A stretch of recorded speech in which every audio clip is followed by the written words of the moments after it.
people can remain stuck in survival states for long periods of time. Or they may get triggered into those survival states when something similar enough happens to the original trauma.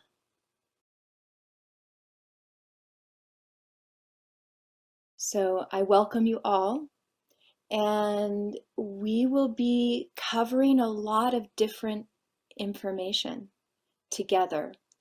This is a training around embodiment and how being connected to our bodies is one of the ways that we can increase our resilience and shift out of what I'm going to call trauma physiology. And I'll go deeper into the theory, but I also would like to offer you some practice.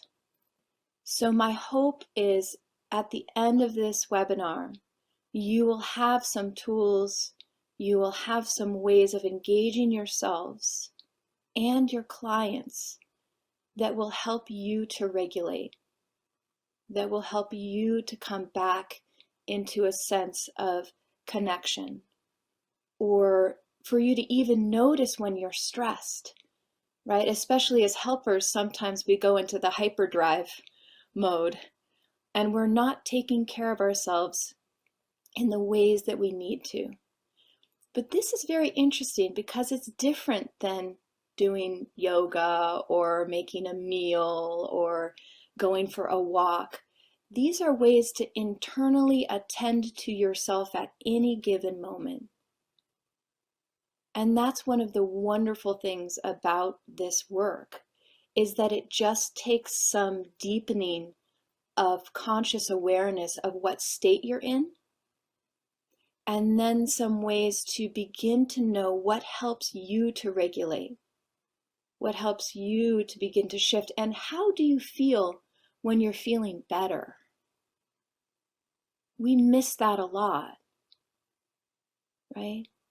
We do something, we notice that we feel more awake, but we don't take time to drop in and really sense and feel what that positive change is like.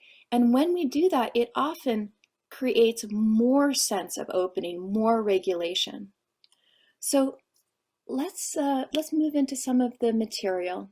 Okay, we're going to do some theory, we'll do some experiential exercises, we're going to learn some stabilization tools. Okay, I am going to share a few slides, and we have translation of these slides, and we'll put them into PDF form. Esther, it would be great. Let's put them into PDF form, and then we'll send them to you. So these slides up here will be in English, but I'll be speaking about the slides, so the interpreter, you'll be able to hear through the interpretation what they're about, and then know you'll receive them afterwards.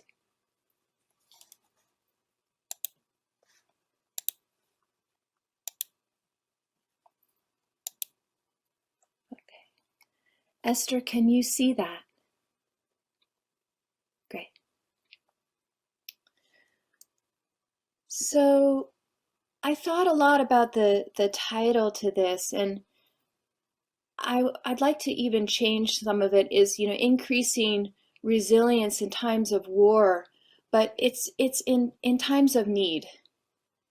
And right now we have so much global need in so many ways. I know many of you are working with refugees from Ukraine. We have refugees from many other global conflicts. We have a global pandemic that, as a collective, we've been challenged by, and also invited in a way to come together as never before. And when I see all of your faces and all of the names, even if you're not on the screen, it brings in, for me, a feeling of hope. And that's something that can increase resilience, right? What's the feeling of hope in your body?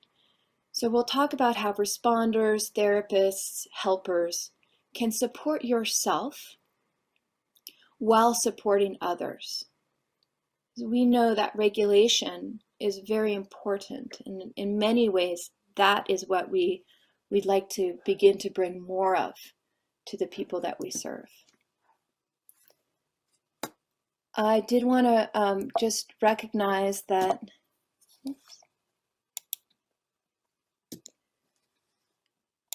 as I go through some of these slides, they were shared with me by Ariel Giaretto, who is one of our SE trainers, Elsbeth Hortbati, and Elaine Miller-Karras, and then a lot of them are my slides too. So here's some of the things that we're going to learn. One, what are the signs of stress and trauma? We'll talk about that in behavior, but really what I would like to offer you is how does that show up in the body and physiology? Okay. How the body and the autonomic nervous system, we'll talk a lot about the autonomic nervous system, responds to events in order to protect us. We'll talk about ways to connect to the autonomic nervous system with awareness. Some of that awareness is going to be connected to bodily sensation. A fancy word for awareness of sensation is interoception. So we're going to use some ways of learning and teaching ourselves and our clients some more interoception. And then the question is, once we know how we feel, what do we do? Or what happens next? So we will introduce stabilization tools. One of the assistants has volunteered to do a demonstration. So you'll get to actually see how we might offer someone stabilization tools. As I'm doing the demonstration, I'm going to encourage you all to do some of it with us. Just on the screen, you can try out some of the skills as I'm leading our assistant. How also we can build embodied resources, things that help us to feel better, things that aren't the trauma, things that aren't the overwhelm.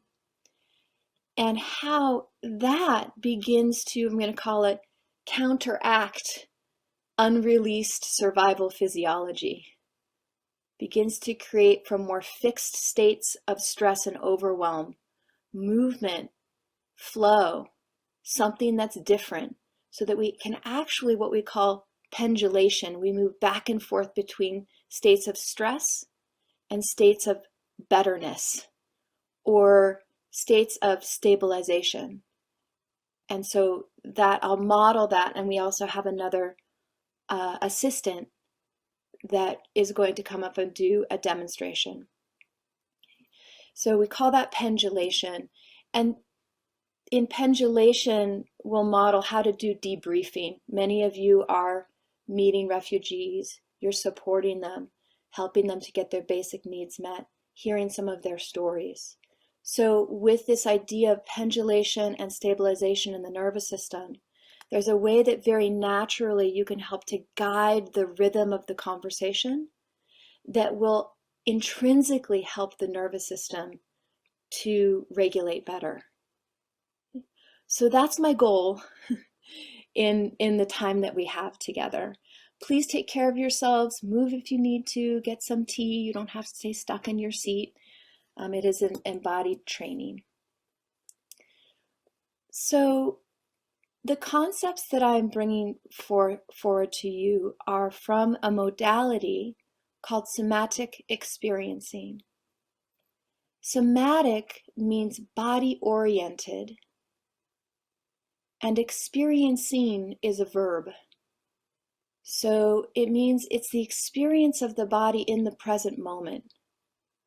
So we're always asking people, what are you noticing in your body right now? Not what were you noticing in your body during the trauma or in the past. So as you talk about that, what are you noticing in your body right now?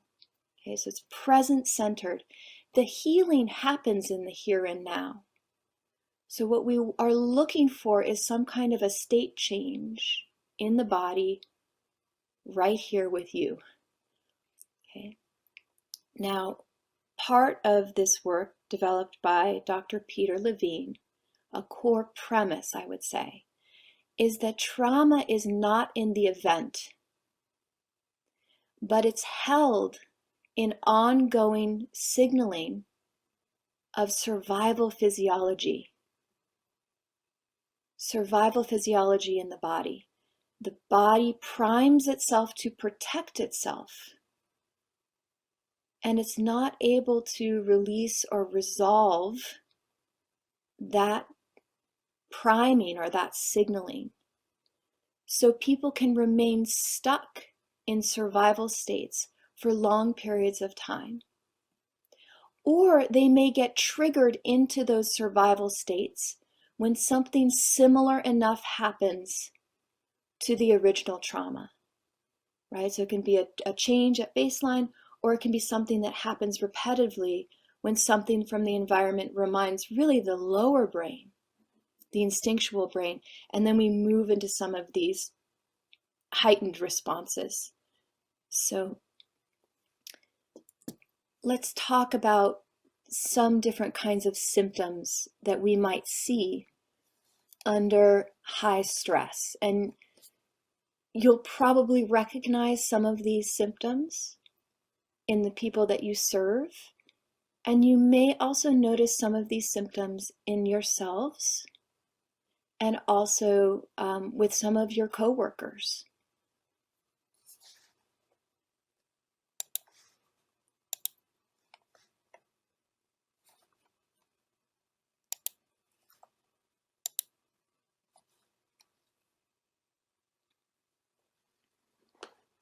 So extreme anxiety and vigilance. So this is where we're on high alert. You might see swinging between panic and depression. Difficulty falling asleep and insomnia, very common, right, when there's a lot of high anxiety or charge. Greater irritability, and that can lead to outbursts of anger. We'll see what we call, labile emotions, big emotions, changeable emotions, mood swings. And in that, a lot of people wonder, am I going crazy? Why do I feel so out of control? There can be changes in eating. People start to eat more. Many people start to eat less. They lose their appetite. Okay. Increased use of alcohol, drugs, and painkillers. These kinds of external reaching is often an attempt for people to regulate, but they're using something external, and we'd like to help them to have something more internal. Body aches, pain, this would be more somatization. Kids show this a lot with trauma, right? Increased headaches, stomach aches. Okay. Lack of energy, lethargy, it's hard to get out of bed. Lack of concentration, so there's the physiological response of trauma, but the mental toll too. A lot of the time we have a difficult time retrieving information, staying on track. There can be levels of dissociation or disconnection, right? So even to the extent of remembering something that happened a moment before. And this shows up feeling confused or foggy. There can be experiences of being numb, inability to stay present. And they could also be caught in the past, but also kind of trying to predict the future. What's next? To some degree, that's important. Planning is important, but high anxiety around what's next, right?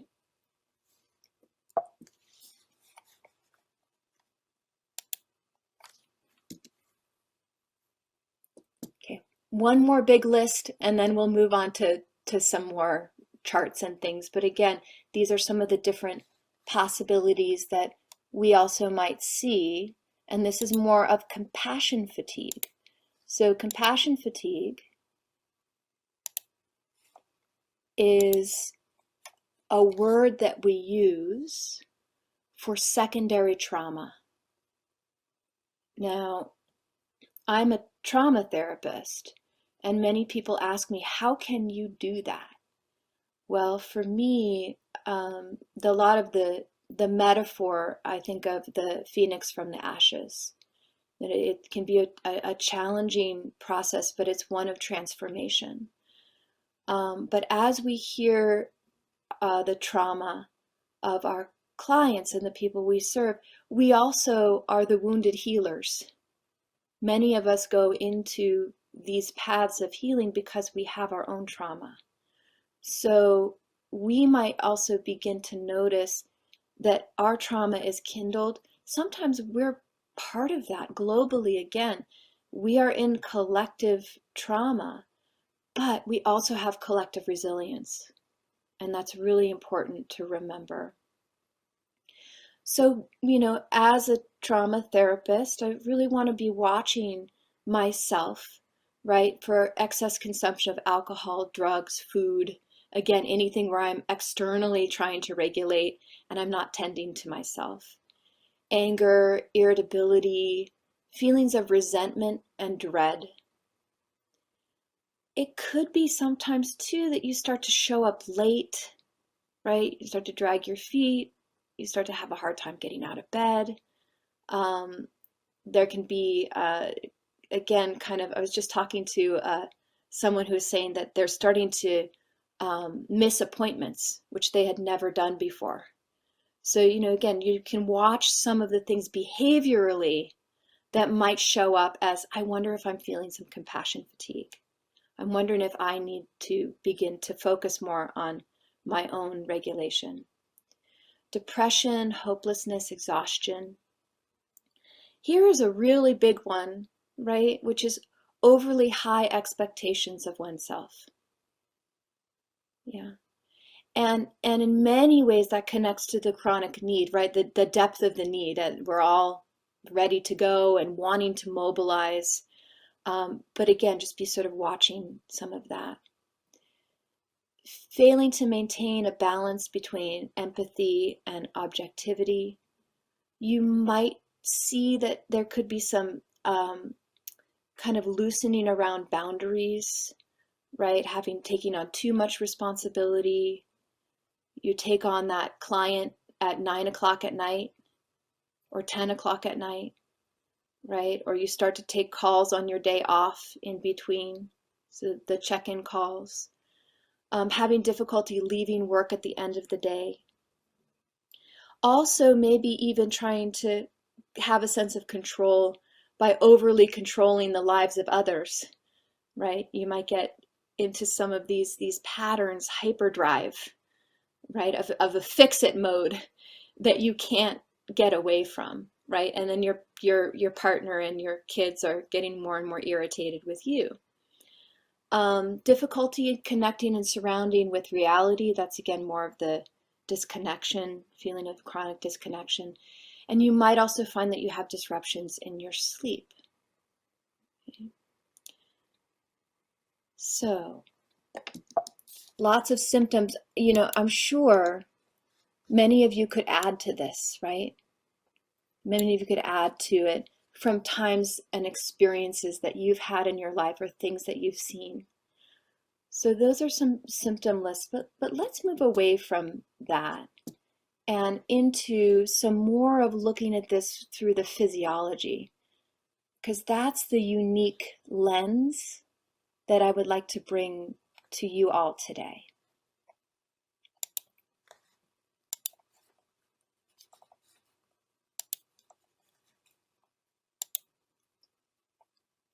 So here we have a slide, and you'll see it's labeled, the two blue lines are the window of tolerance.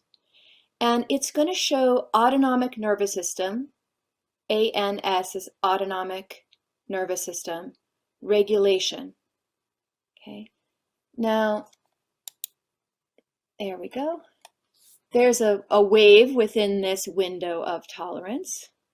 And the up arrow, or when that moves upward, it's showing engagement in the sympathetic nervous system.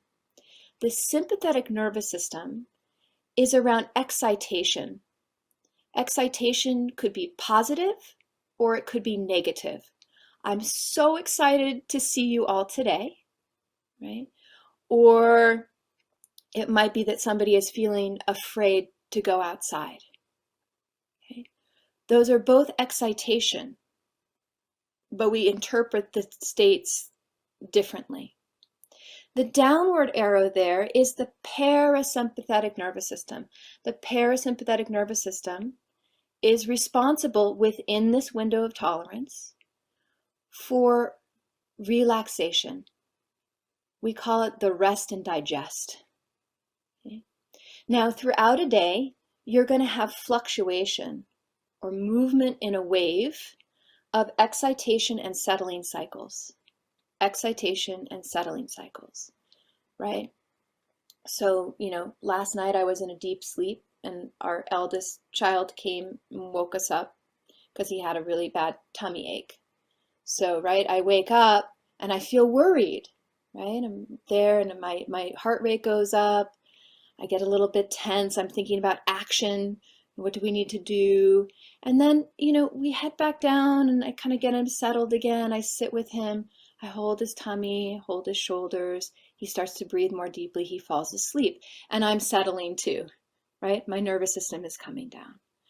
Similarly, let's talk a little bit about professionally. You are sitting with someone who is talking to you about having to have left everyone behind. And as you're hearing this, you begin to notice, right, your heart rate is beating faster. You feel some tension in your shoulders and in your jaw, and your legs are gripped. Okay. And then as the person is sharing, they begin to say they've been surprised by the kindness that they've found, though, that there have been some people that have helped them. And as you hear that, you begin to notice a softening in your chest, a warmth in your heart or in your torso, and your legs begin to relax. Okay? So again, where our nervous systems will be resonating with what we hear and how we attune in any given moment. Now with trauma, what we see is more of a dysregulated response in the nervous system.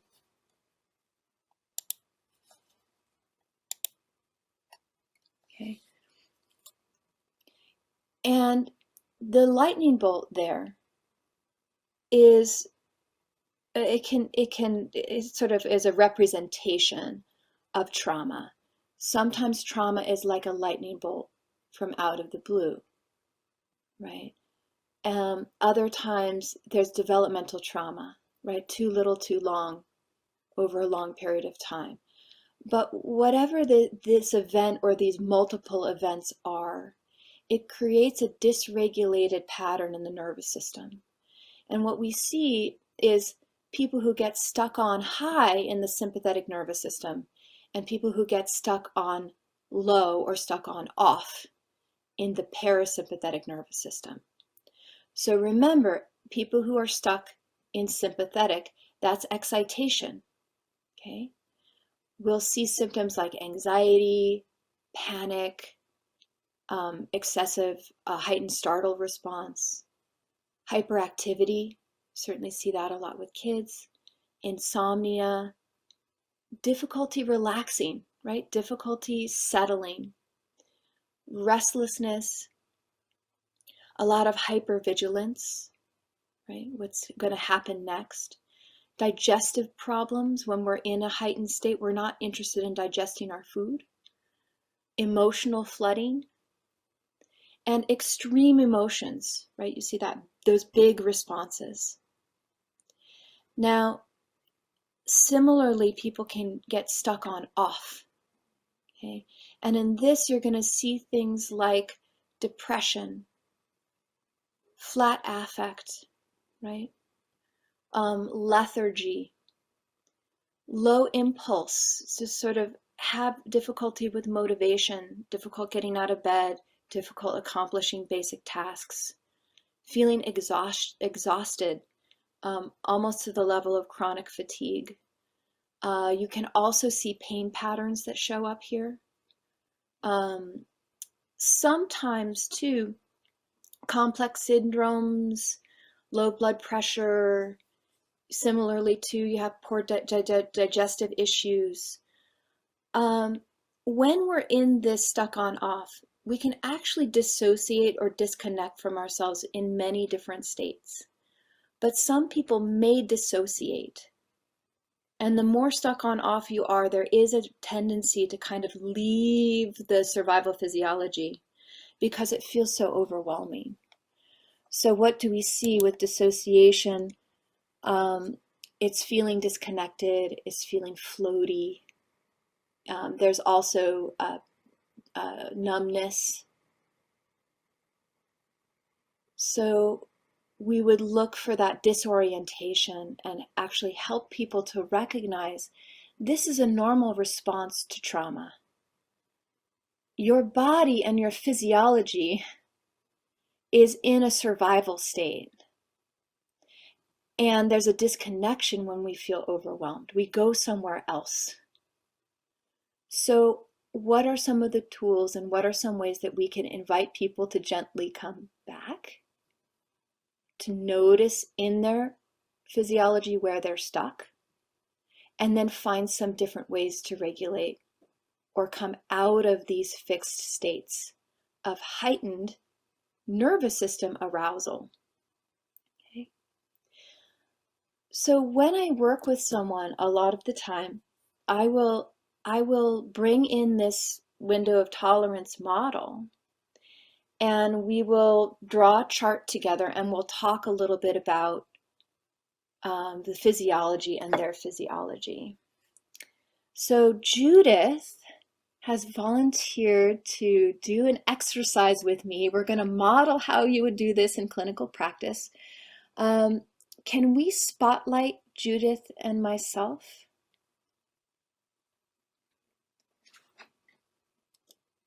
And then double spotlight Judith. Yes, perfect. Excellent.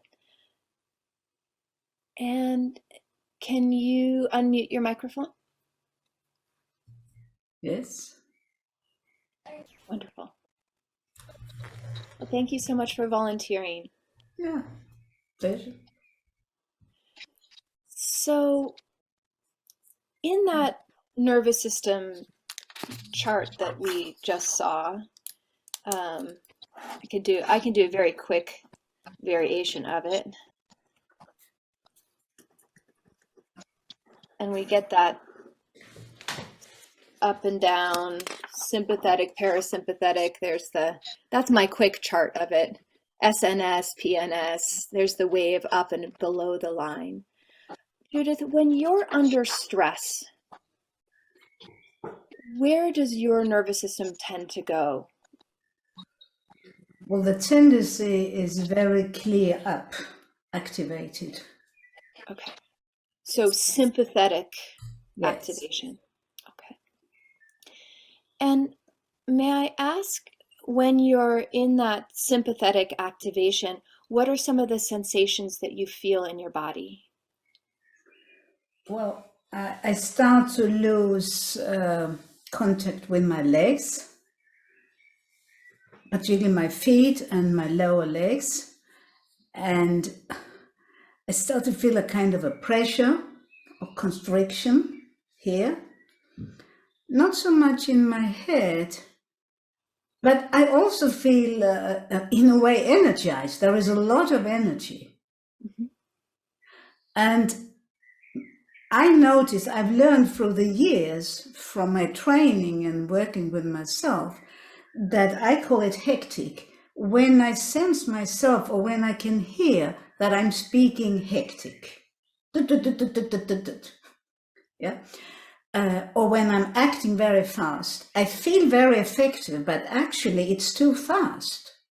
And I'm not in touch with this so good, but afterwards. So speaking fast, acting fast, and my thoughts, I think very fast. I think fast also when I am in a more balanced state, but it's really rapid.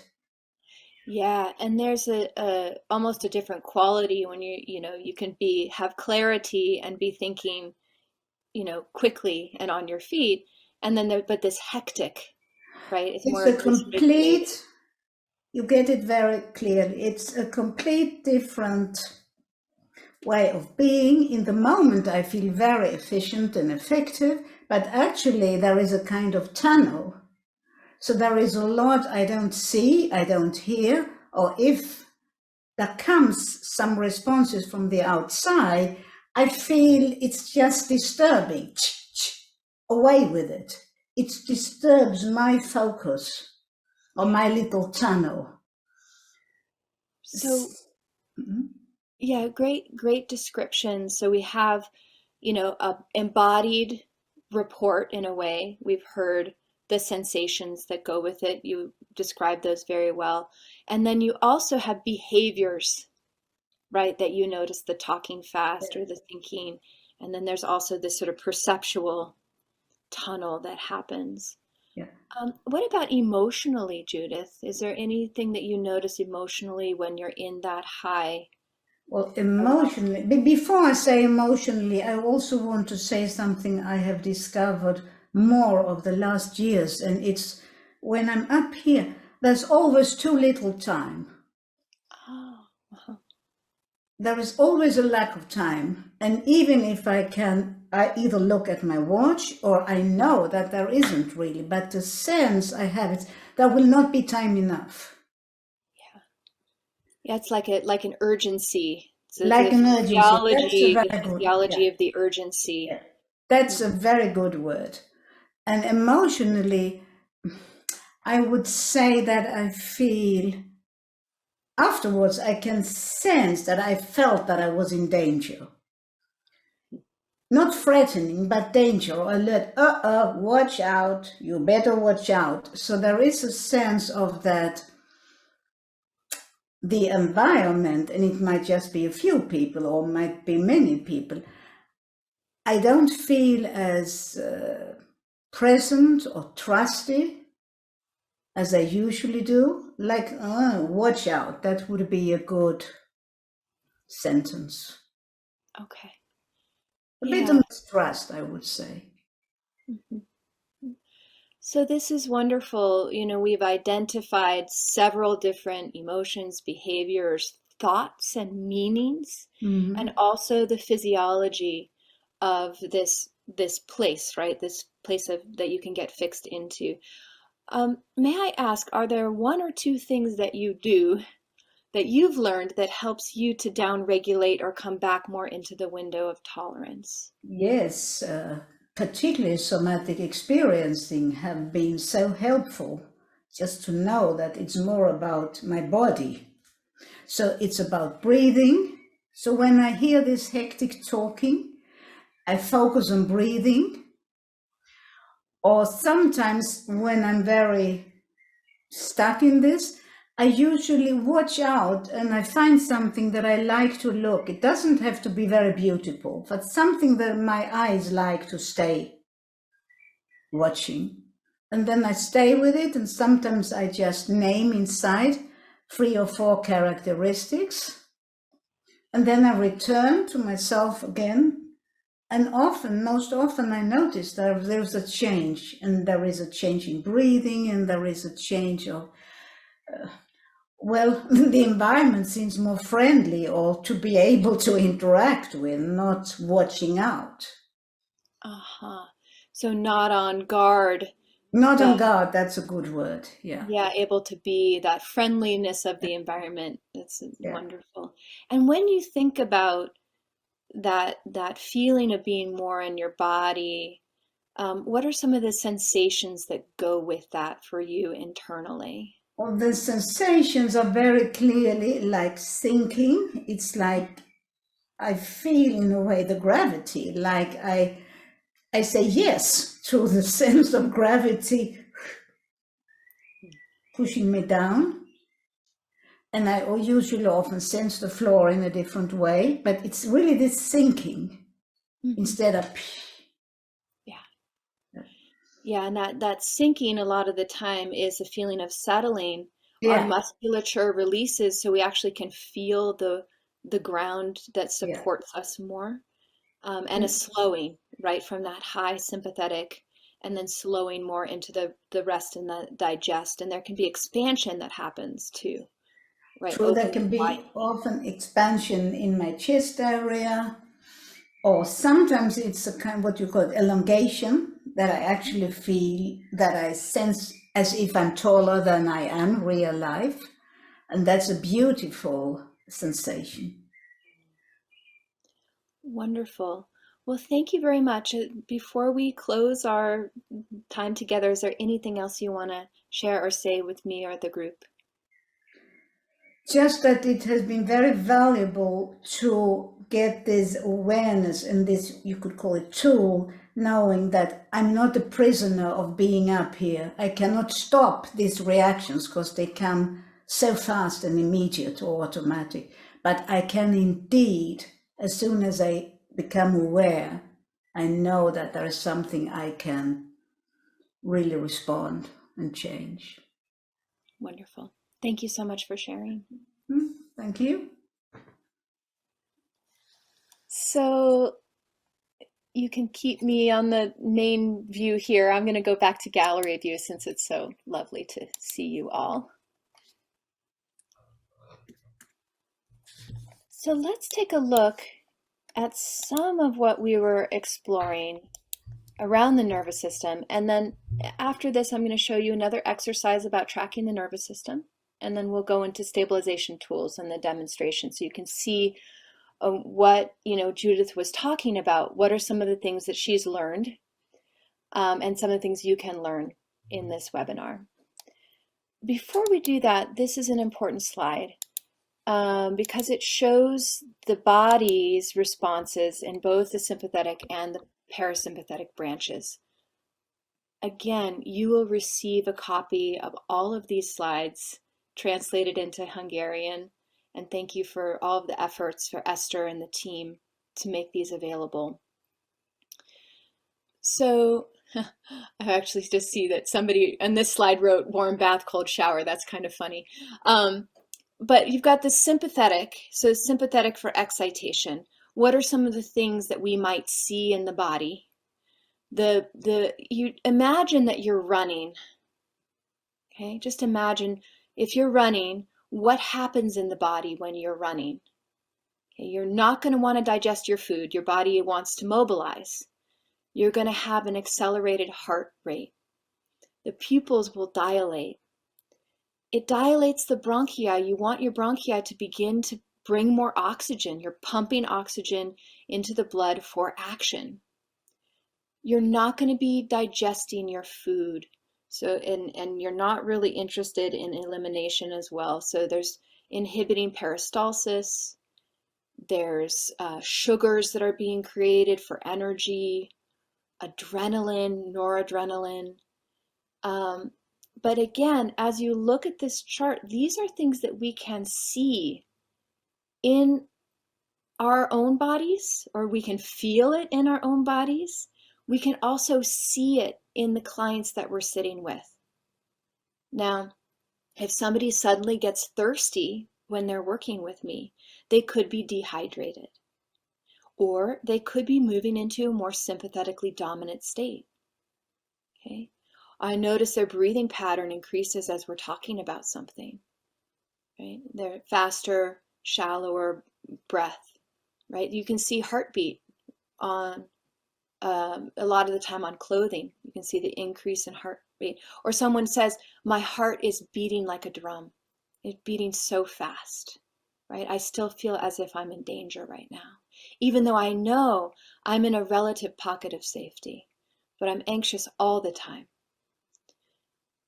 Now, moving over to the parasympathetic, this is more in the rest and digest. It's going to stimulate the flow of saliva, right? You'll see a change in the pupil. We're going to digest our food. We're going to rest. The heart rate is going to slow down. We don't need to get away or escape. We don't need to fight or flee.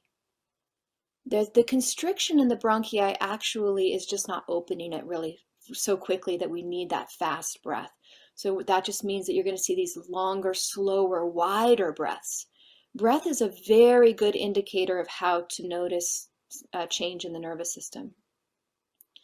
You'll have increased peristalsis. You'll have the releasing of bile. So many of these things also just kind of good metabolic function with elimination and digestion. So let's do an exercise here. I would like you to be able to see, I call this the what goes up must come down exercise. And I do this with my clients. I also do it with children a lot too. But the idea is that you have them get a feeling of what the sympathetic nervous system feels like, what the transition state between sympathetic to parasympathetic feels like, and what parasympathetic nervous system feels like. Okay, so we could call it an activation deactivation cycle. We could call it an excitation and settling cycle, or activation and settling cycle. There's a lot of different names that we might call it. But the better that we get in tracking this inside of ourselves and in others, the more you can aid the nervous system. All right, so Daphne is going to do this next exercise. I'm here for you. Wonderful. So let's pin both of us.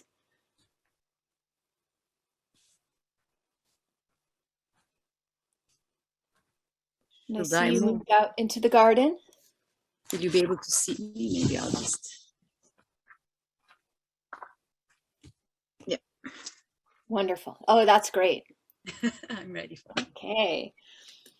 All right. So the invitation would be to do some sort of vigorous action. So you could run in place, you can jump around. Okay. Let's just get your sympathetic nervous system up and moving.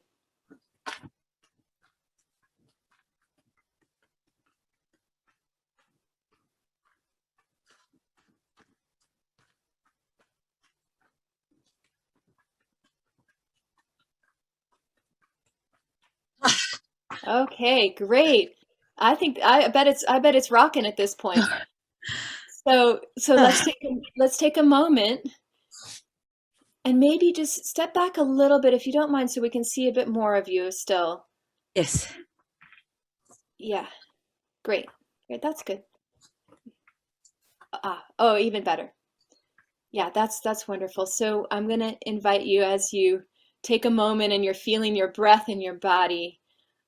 So hello, Daphne. Yes. Right, and notice another sympathetic response, right? As you have the distraction even got me more holding myself. Yeah. So what are some of the sensations that you're experiencing now in this heightened sympathetic? I really feel my arms like with ants, full of ants, my front arms. Uh-huh. I'm having difficulty catching my breath. Okay. And I feel a bit constriction in my diaphragm. Okay. So let's take some time, kind of drop underneath the words for a moment and just noticing your body, feeling your feet on the ground. They're shaking. My legs are shaking. Okay. Legs start to shake. Yeah. Right. And one of the things I'm just going to report from the outside, if that's okay, you can see, this sort of constricted breath. It's kind of tight and more up and down like this. Yeah. But it's it's starting, it was fast, and now every once in a while we're seeing like a kind of a longer, deeper breath. And there's Yes. some shakiness as in the legs from all of that action. The Here. more my breath deepens, I feel more expansion in my legs and my arms. I feel more space. It's not as condensed anymore. Wonderful, wonderful. So just taking some time to sense, things begin to open more, and there's even a deeper breath and little bits of movement there in the neck.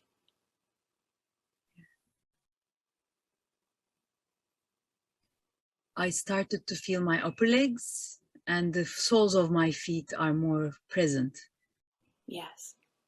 Yeah, and it's interesting because there's both presence that happens, but as we move in this transition, your body is getting more weighted too, right? So as your muscles begin to soften, you can actually feel more of the contact with the earth. Yes. Mhm.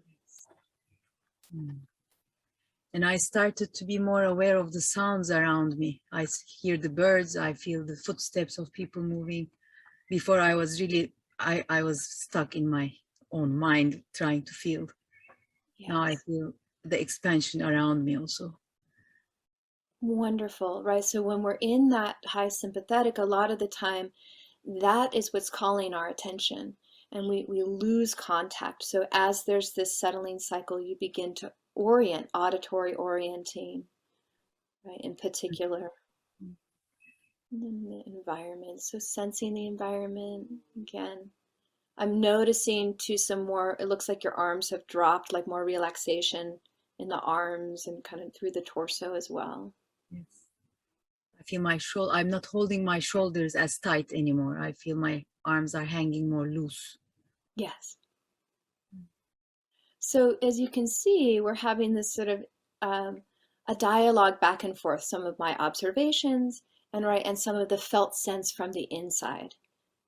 Yeah, and we're kind of moving past that transition phase, and now we're moving more towards parasympathetic. It's still happening.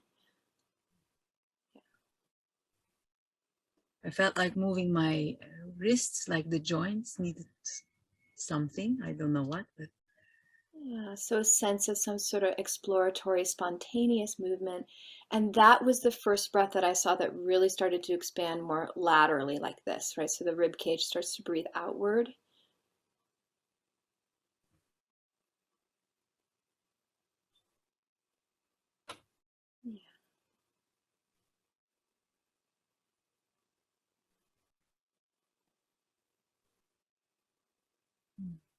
Yeah, there we go. And again, more, and I'm tracking breath wave that actually expanded this way. And so I'm wondering, what are you sensing now? I feel warmth in my belly, lightness, like my arms and my legs are lighter, but it's interesting. They're more, I feel more grounded, but I feel lightness also at the same time. Yeah, wonderful. So this is often a state too, as we come out of these heightened states, there can be a sense of relaxed readiness or relaxed vitality, right? So you can feel your life force. There's energy there, but it's sort of grounded and expanded in the container. Yes, since it started to open, I really feel more spacious that I Mm, can, as you said, I can move around and in my body, it feels. wonderful. So we'll bring this exercise to a close. Is there anything else that you want to say or share? Thank you. I really feel the great shift from one condensed, stiff, vibrant place to a more open and breathing and calm place very quickly, actually. Thank you. You're welcome. Thank you.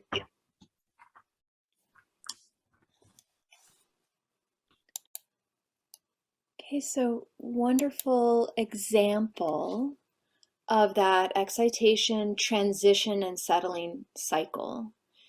And that's something that you might begin to notice in your own body. So you check in with yourself. What am I feeling in my body right now? Am I constricted? Am I buzzy? Right? Am I collapsed? Am I numb? Right?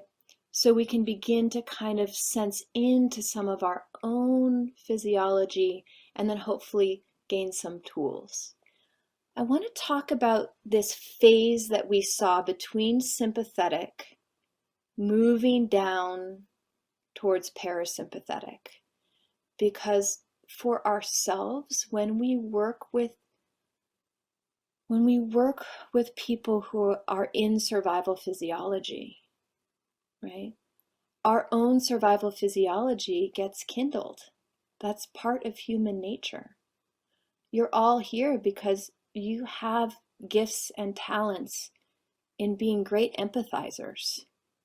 You're good at resonating. You're talented healers. So our bodies are going to be responding in the field of survival physiology throughout each session, throughout each day. So what are things that we can do for ourselves after each session or at the end of the day that help us if we're stuck or potentiated or in a certain state? We drop underneath our conscious radar, we become aware of the internal state, and then we do something that helps it to release or discharge. Okay. Now, here are a few autonomic nervous system responses that you might feel as your body releases out of deep parasympathetic lockdown or high sympathetic arousal. If you're working with refugees, if you're working with people who have experienced trauma, if they start to feel any of these sensations as you're exploring, we'll talk more about tracking sensations soon, invite them to take time to allow the response to happen, not to block it from the higher brain. And so here is a list of some of what we would call discharge or transition states, right? Things that help transition us out of survival physiology.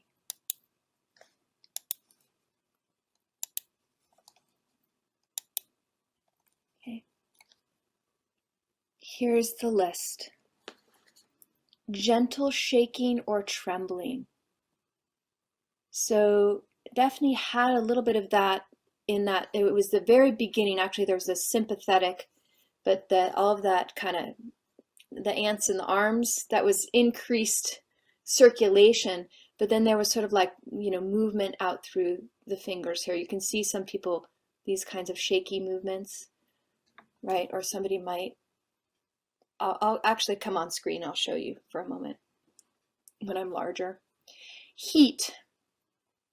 So as we come out of this freeze response or the shutdown response or out of high sympathetic, there might be heat that starts to move. Okay. Warmth, sweating.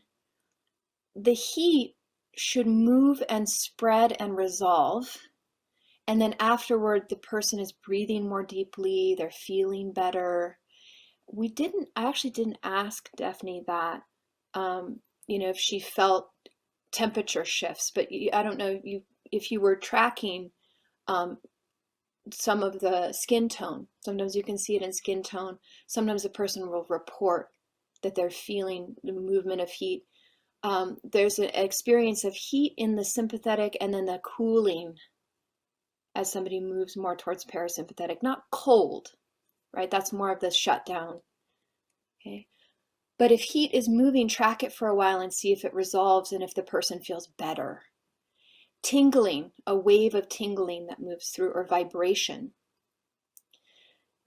As people settle, you could see, right, Daphne's breath becoming more and more deeper and more involuntary as we sat with the process.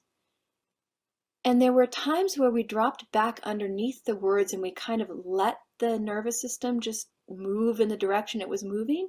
And every once in a while, I'd check back in with her, because you can't rush the nervous system, right? It's going to unfold in its own process. areas of the body relax, right? So from tension in the belly to more relaxation and openness and warmth in the belly. Burping, gurgling, softening in the viscera. Also really helpful, right? When we come out of a trauma response, we want to be able to digest our food, right? An impulse to stretch or move that also happened in this brief demonstration was as Daphne's body was more relaxed, this kind of exploratory vitality came up and there was movement, right? Or maybe an area that's constricted, the person moves or senses differently. There can be emotional discharge like laughter, crying, not desperation crying, but tears of release and relief. An explanation, I survived, right? I'm here, I'm alive. Pronking is sort of the celebration of life that can happen as sort of people will expand and they'll feel gratitude. That's another feeling sometimes that comes in. Victory or success.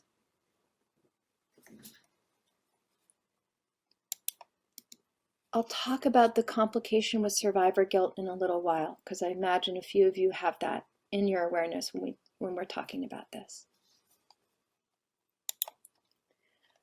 So we're talking about the nervous system.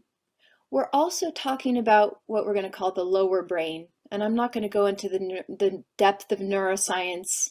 You can read In an Unspoken Voice by Dr. Peter Levine if you want more information. But the lower brain is this instinctual brain. It responds to threat. It responds to threat before our conscious rational brain even knows about it, right? So these instinctual responses are in the lower brain and in the nervous system. So we want to engage people's lower brain, the brainstem, the amygdala, the warning center of the brain, has a lot to do with salient emotional experiences.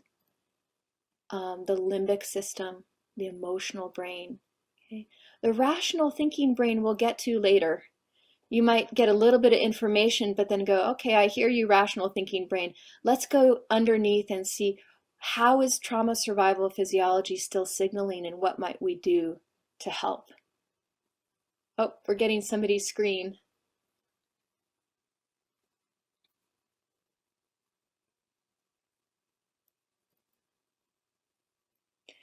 So what we'd like to do is, let's see, can you check screen sharing and come out of screen sharing?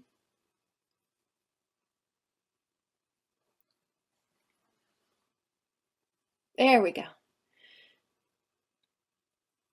Okay, great. So we want to engage this lower brain. How do we do that? Well, we begin to speak to it directly. And one of the ways to speak to it directly is through the language of sensation. Okay.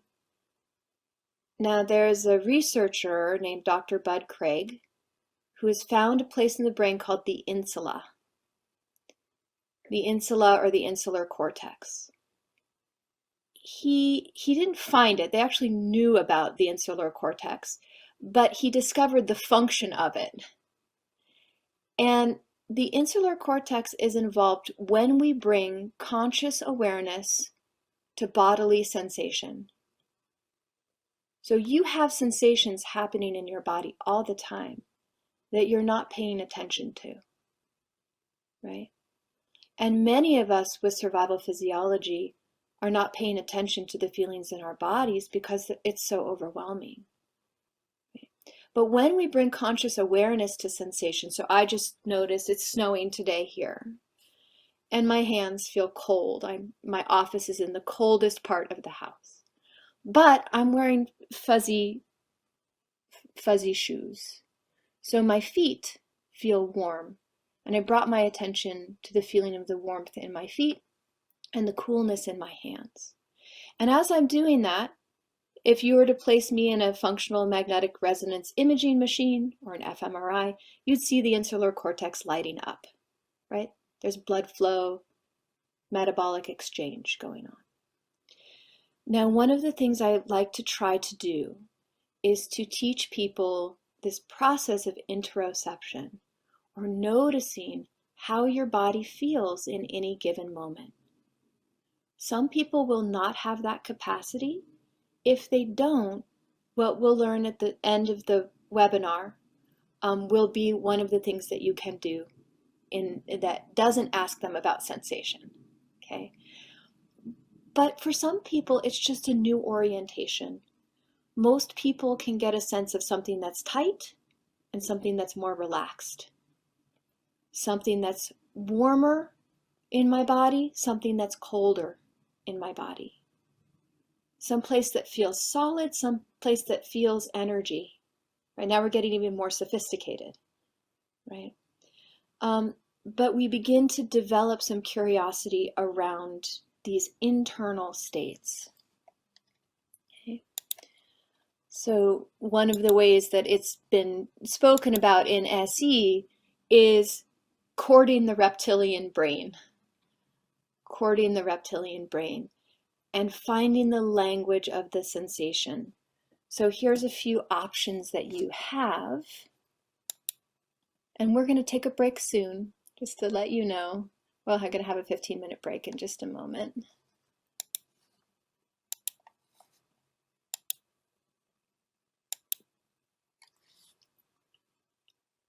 So what are you noticing? What are you experiencing? What are you feeling in your body right now?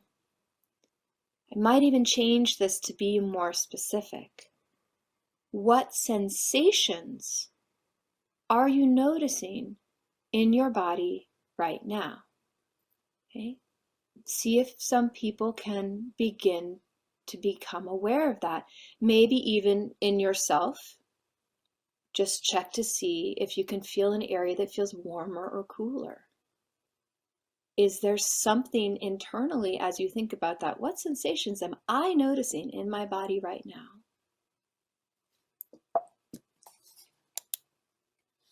Where in your body do you feel that? Where are the sensations that you feel? Sometimes people feel things in their feet. Sometimes people feel something in their stomach. Sometimes in their shoulders or their chest. So the location of the sensation. What details of the experience, if the person can describe, it feels tense. How big is it? Is it a, is there a shape that goes with that? Or what's the quality of the tension? Does it feel like it's really gripped inward? Does it feel like it's braced?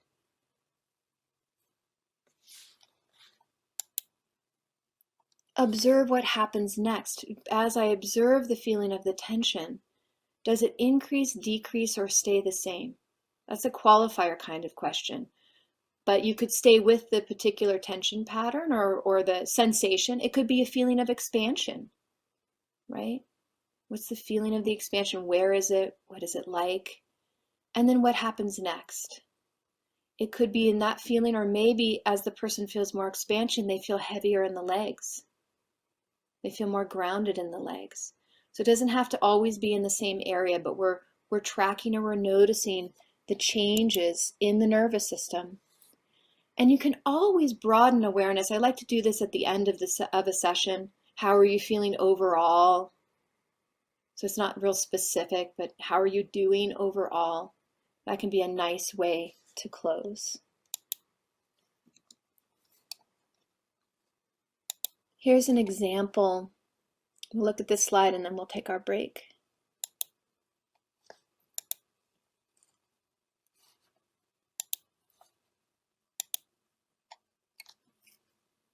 Here's an example of some different kinds of sensations that people might experience and that you might experience as you sit with your clients, as you are working with refugees, right? As you hear the stories of trauma, as you hear the stories of resilience and survival and capacity, what sensations do you feel? Do you feel calm? Now, calm is an interesting one. Calmness a lot of the time has a feeling of slowness or smoothness. You could go even deeper into that. Energized, the sensations of energy, is it bouncy, buzzy, tingly, flowy, more alive? What's the feeling of aliveness in the body? Yeah.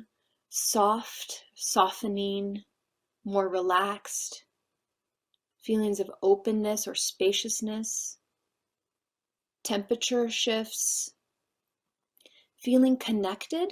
This is a quality sometimes when people have been disconnected, they feel more connected to their embodied self.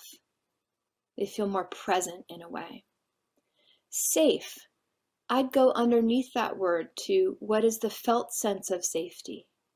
How do you know you feel safe in your viscera, in your chest, in your heart, your lungs, your face, your arms, your legs? If someone says, I feel safer, that is a golden moment. If they can feel into the feeling of that. And as they feel the felt sense of safety, much of the time it's like neuroplasticity, like we're practicing it, we're being with it, and we're creating greater states to be able to return to it. Because we come in and out of these states, right? It's never fixed.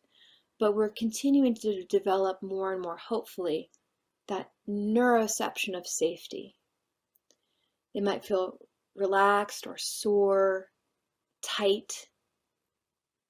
There can be feelings of shakiness, pulsations. Remember, you'll get this list, we'll email it to you. Tingling, vibration, feeling strong or stable, feeling balanced, feeling disoriented or unbalanced, right? Feeling swimmy or swirly.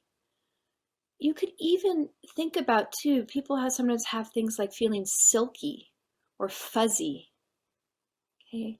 Sharp, things that slow, right? Things that melt, twitchiness, fluidity, waves, right? You're getting this idea that there can be quite a lot of metaphor in the body, in the internal experience. So when you come back, I'm going to do a demonstration around stabilization tools. So now you know the nervous system, right? And how to track the nervous system. And you'll get to see me working with one of the assistants and how to do that more directly. Let's take a 15-minute break. It is 8:15, right? Yeah. So we'll be back at 8:30. Have a nice break. Oh, and welcome back.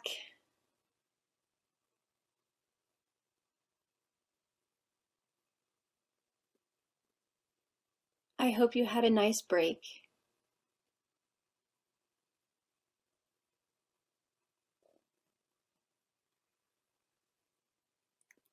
So let's move into a demonstration of some stabilization tools. And Liana has graciously volunteered. So would you be able to spotlight both of us?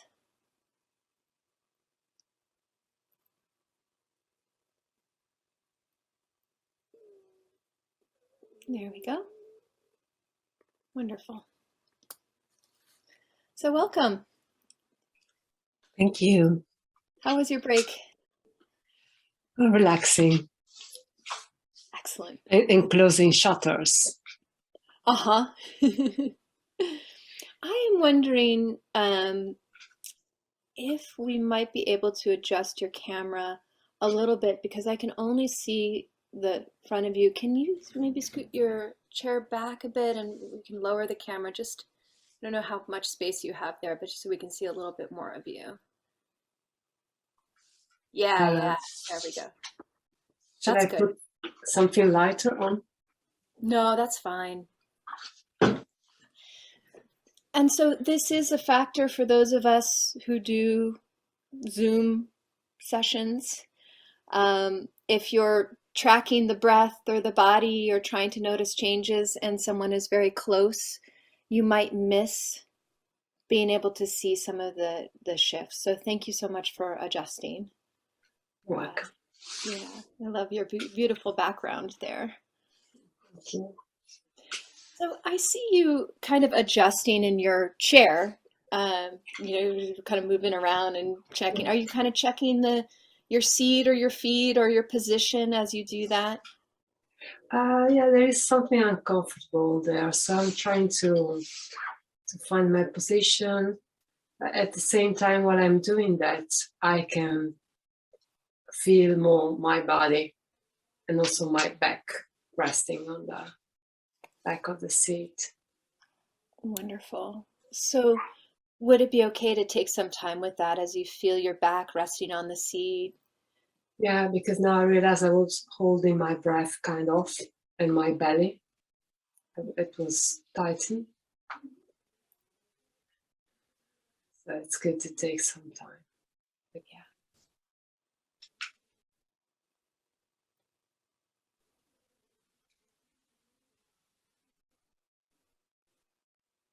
I'm noticing a lot of things moving without moving.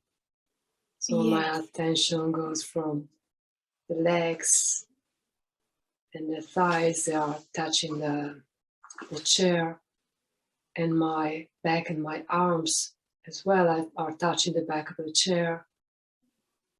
And that helped me be more present with what is happening in the front part of my body. Mhm.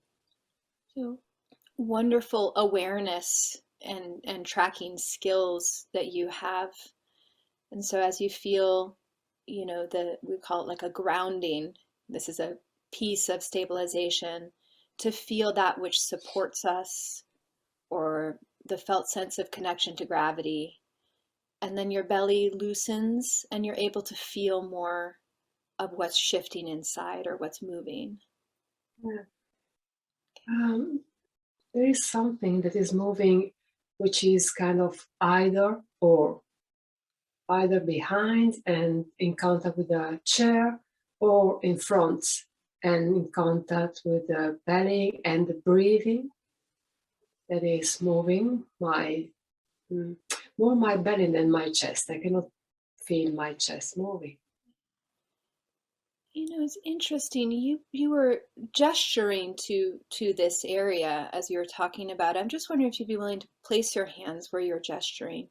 Just see maybe if that brings a little bit more awareness or if it's helpful in any way. If it's not helpful, you can move them.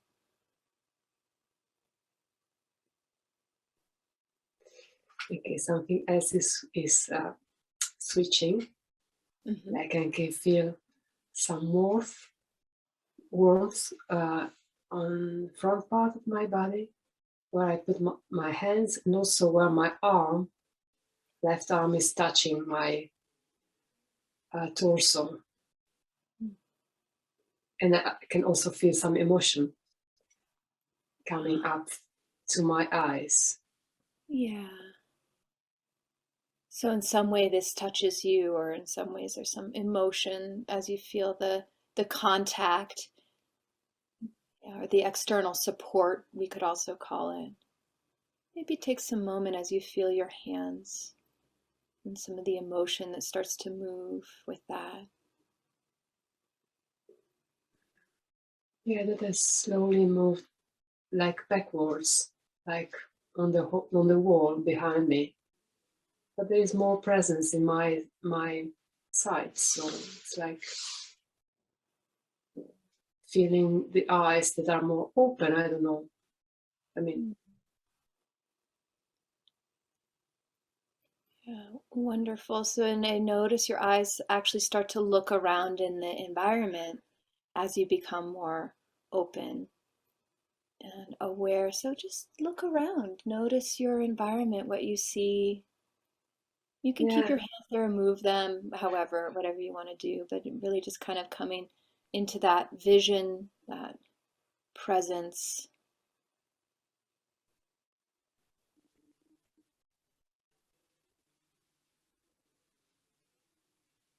It seems really strange because the thought came that I'm doing this with you and with in front of everybody. So I had that. Yes. Understandable, right? Understandable.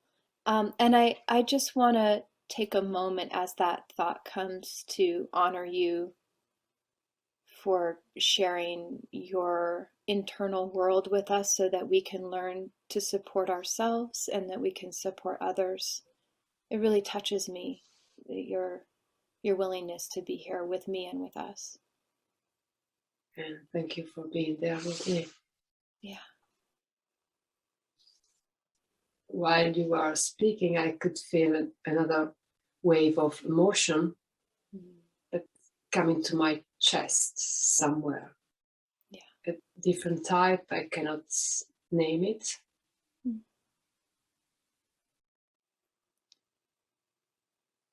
And as you acknowledge the emotion, and I can feel that in the resonance here as we all sit together. Yeah. What's happening now? Do you feel any different? Has anything shifted inside? Is anything? Yeah, my lower part of the body has started moving, so my legs moving like with the feet pushing on and sliding on the floor. Okay. And the movement for adjusting is much more involved in the muscles, so I can feel my muscles touching the chair, and not only the let's say the bones. Before there were the bones and the hard wire of the body. Now it's more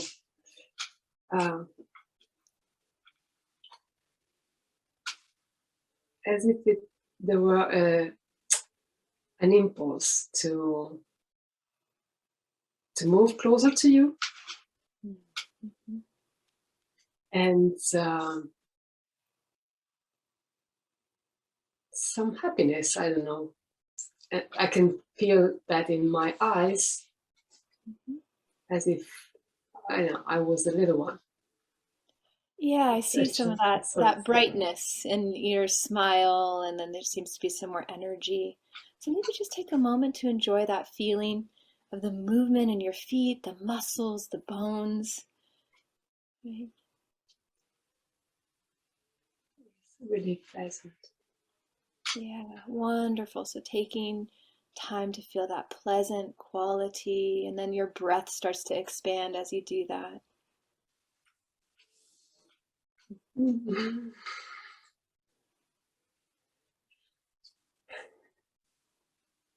Any other sensations that go with that feeling in your face, your throat, your chest, belly? Yeah, another wave of warmth through my chest and going outwards. Right. And a little bit of numbness, like as if that was too much. Interesting. So, and there can be mixed states too, right? So there's expansion in the body, some kind of positive sympathetic feeling, that movement. A lot of the time, that younger part is part of exploratory orienting. So as we come into some expansion, it's like, and then the attachment, right? The connection. All of these things might emerge when we're with someone. That lovely feeling of closeness or support, proximity. Yeah, wonderful. So we've actually walked through all of the stabilization tools here. I'm going to name them for everyone, and then maybe we'll choose one to explore kind of as we begin to close. But we started with grounding, and that was that sort of adjusting in the chair and starting to see, right, if you could feel, yeah, some more of that support. But pretty quickly, self-contact came in, which is another tool. It's sort of it's making contact with the body in certain places. Many people will just naturally do that, right? So Liana, you were gesturing here, but there was so much moving here. I thought, I wonder if some support or containment or connection to sort of build awareness would be helpful. So we explored this for a while, and things were moving and changing. And then an orienting phase started. So, right, there was more awareness in the eyes, and there was a natural looking around in the environment. So we started to explore that. Then we got a secondary wave of sympathetic activation, right? It was like, oh, right, we're here in this group. And so that was another, we kind of needed to then work with another, I'd say another cycle. We were moving towards integrating that first cycle, and that's common, right? We might have a thought or an association. And so we just notice where the activation is, notice where the settling cycle is, notice where the activation is, notice where the settling cycle is. Then there was some connection, some orienting actually to the group field and our purpose. And that also kind of organized some things. It seemed like it was helpful. Yeah. And then this wonderful movement, right? Some agency. So movement, gentle movement, exploratory movement that the nervous system does. So it's not quite like I'm going to now do a pose, right? Or I'm going to, oh, I've got to shake that off, right? That's voluntary movement. This is involuntary movement. My body starts to do this kind of on its own, right? This extension, and there was a playfulness almost, and a delight and an opening. And here was this sort of, positive sympathetic, which was different from the other ones that seemed to be, there was activation and settling, kind of movement between the two with the other stabilization tools that we use. So grounding, self-contact, orienting, and movement. Those were those 4. And we organically were following, right, Liana, we were following your system. You can invite someone to bring it in, or you can walk somebody through, or you can follow them as they're doing them, and then find out what was the most helpful. So as I go through all of these different stabilization tools, and we're going to do one more. Is there one that you're drawn to that you'd like to spend a little bit more time with? Actually, in this moment, I'm more into this movement of my legs, as if they're doing like that. So I'm conscious that I'm doing that, but it's like something that is moving. It's doing that. So, and it's pleasant. I can feel the movements. I can feel the legs where the in the joint with the hips, with the and there is some life. There are some energy. Wonderful. So maybe just takes time to enjoy the feeling of the life and the energy.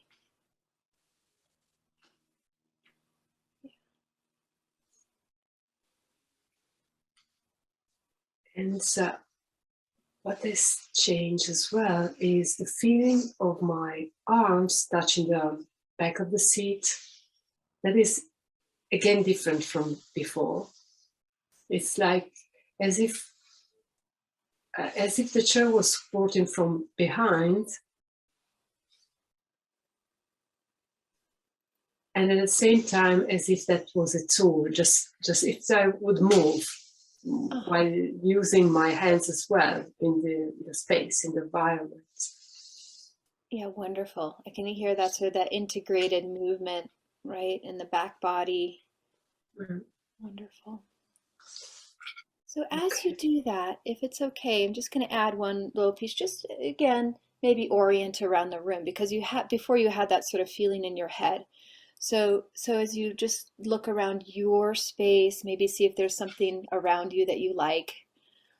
Yeah, now that is needed because it was becoming too much. Okay, so interesting. We were in a bit of a resonance there. So even pleasant excitation sometimes, the sympathetic was starting to come up. We had a little bit of a numbness or something that happened, like there was a lot of expansion. So there was a feeling as Liana's body is opening, it's good to just kind of anchor it. Like notice where you are and see as you orient, does that help it to feel not as much, or maybe a little bit more contained, or not diminishing it all the way, but maybe settled or different? It brings more presence right here in the middle of my head. Like if I see the colors of something I painted when I was a little child, or other things around. There's some blue there, and it's refreshing for my sight. Yeah. Great. And there is a lot of warmth here now. Mm-hmm. I felt cold before because it's not too warm here, and I have short sleeves. And now I feel very warm inside. Great. So maybe let's just follow the warmth for a little while, and then in just a few minutes we'll start to bring this to a close, but just take some more time.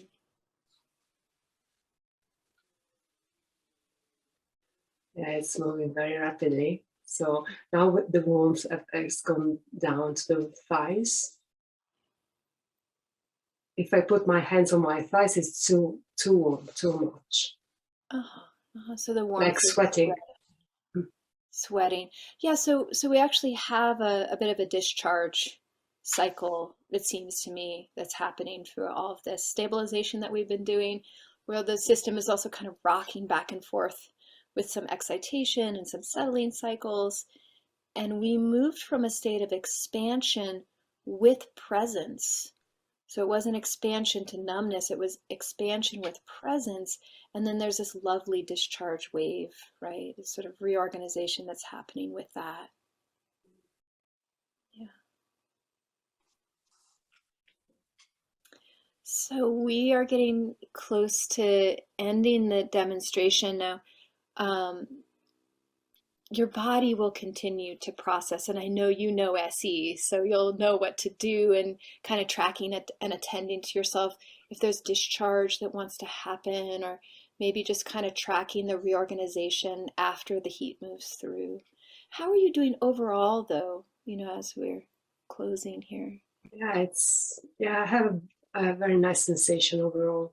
Like my body is smiling, and I don't know why. So it's very the best sensation ever. Those type, smiling and not knowing why. So that means it's very nice. Wonderful. Thank you very much. Thank you so very much for volunteering. It's lovely to be with you. Thank you. And you're welcome. So I'm going to move back into gallery view again. If you want to keep my video pinned, you can. So those are some of the stabilization tools. And as you saw, we tracked some sensation. One thing that you can do is lead someone through these stabilization tools. Say, would you be willing to try an exercise? And so now allow your head, your neck, and your eyes to look around. And so one is exploratory orienting. It's actually orienting without a specific purpose. So right here now, allow your head and your neck just to move on their own. Why don't you try it if you're willing to?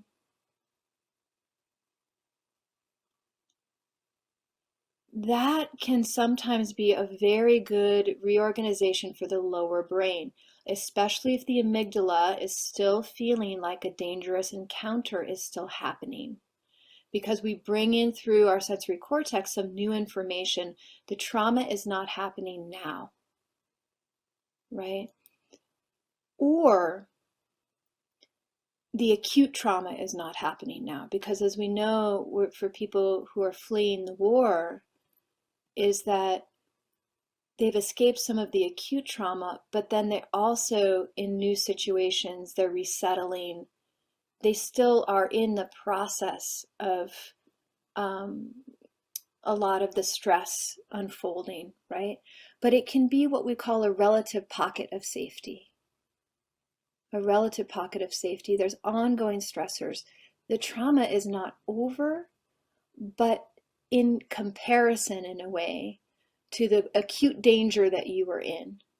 How is it to look around my office? How is it to look around and to know that you and your children have a meal tonight? How is it to be here with me, right? Listening, caring, receiving. So these are some of the things that we could ultimately work with. So then there's also orienting with a purpose. So, right, I might orient to some of the assistants that I know, right, or to Esther, and as a resource, as someone that I'm connected to. And then I have sensations that go with that, feelings of gratitude or openness or warmth. There could be objects or clothing, right? Things in the environment that someone is drawn to. So it's orienting to a resource. Gentle movement will happen throughout a session. Catch the gentle movement. Notice when your bodies start to move. Allow some time after a difficult session to just see, how does my body want to move right now? Okay. Self-contact. There are times after I've worked with someone where I'll just take a moment, I'll put my hand on my chest or a hand on my head. Many of you who I'm actually seeing now are already in a position of some kind of comfort, right? Like there's a lot of folks that are doing this, yeah, or this. Like we all have ways that we touch our face. Okay, these are really common. It's self-contact. It's soothing or supportive. So you might notice a gesture and say, is that familiar? The way your hand does that. Is that a position you find yourself in often? And can you take a moment to take that in as a feeling of support or connection? And as you do that, what sensations do you feel in your body? How do you know that feels supportive? In your face, your throat, your chest, your arms, your legs. Many of these stabilization tools, we're looking for what helps a person to feel better. Okay? And what helps me as the helper to feel better. These are things that I do in a session. So I'm sitting with someone, the activation comes up, the survival physiology is moving around. So right now my ankles, I'm sitting in the chair, I just realized that my ankles are connected, right? They're kind of like this. I sit like this a lot. It feels real, that point of contact between my legs feels really nice. It's also containing, right? Sometimes I like to sit flat, sometimes there's this containing feeling. So I might take a moment to feel the pleasant containment of that while I'm talking to you. I don't even have to pause, but I notice the regulation that happens internally. My belly softens a little bit and I widen a little bit through my torso. Small change, but a change. Okay, so it's where we bring our conscious attention in any given moment that you can increase regulation and stabilization. So I'm going to offer this to you all as skills to please start practicing on yourselves. Okay? Practice them in between sessions. And then if you like, practice with one another. Say, meet up with a colleague, say, can we go through these stabilization tools in this SE webinar that I just learned? And when you feel confident, you say something to them like, is there one or two of those skills that worked for you? Because actually grounding for some people can feel dangerous. They're still stuck in a flight response. So as they feel their legs, they start to feel more numb and their heart rate increases. But for some people, they're going to get, I feel more solid, I feel more settled. They start to breathe more deeply.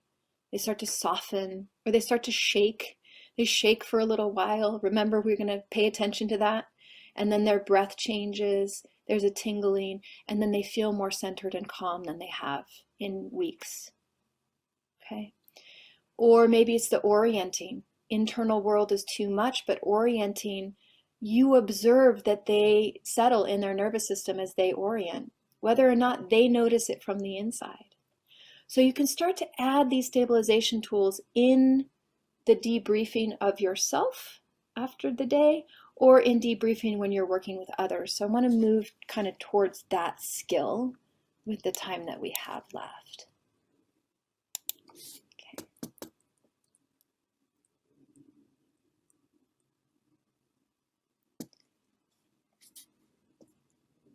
All right. let's do this. I'm just going to cover this slide briefly, and then we're going to go into the stream of life. But here's just a slide on how animals respond to threat. And this is, again, one of the things that happens in the nervous system. And when I describe trauma to someone, a lot of the time I'm talking about are the mammals inside of us, the animals inside of us, right? We respond to real or perceived danger, and we go into startle. There's a cessation of movement, which is an arrest, and we're in an evaluation phase. Then we orient to the danger. We try to. So you go from wide to defensive orienting. And then we evaluate. We may go into an active defensive response. Some of that would be vocalization, right? Verbal strategies. It could be fight and flight. Those are active protective responses. Or we might go into a passive protective response, which is a freeze response. Then, after this cycle, the body and the lower brain recognizes the threat has passed, or I'm in a relative pocket of safety in this moment, enough that I can downregulate. I don't need to this pattern of trauma is where the physiology continues to be kindled in the present moment. Okay, so we're going to do some of our settling, our stabilization tools. Weiß ich nicht, was für ein Lautsprecher da nicht. In relationship to the nervous system, to allow there to be, right, a settling wave or a reorganization or the coming out of these survival responses. There's a nervous system resetting that goes on, maybe some discharge, right? And also back to some social engagement. As we feel more regulated, we have more capacity to take in, even structurally, neuroanatomically, a feeling of social engagement. Okay. So that's in the background of some of what you're going to see next. Okay.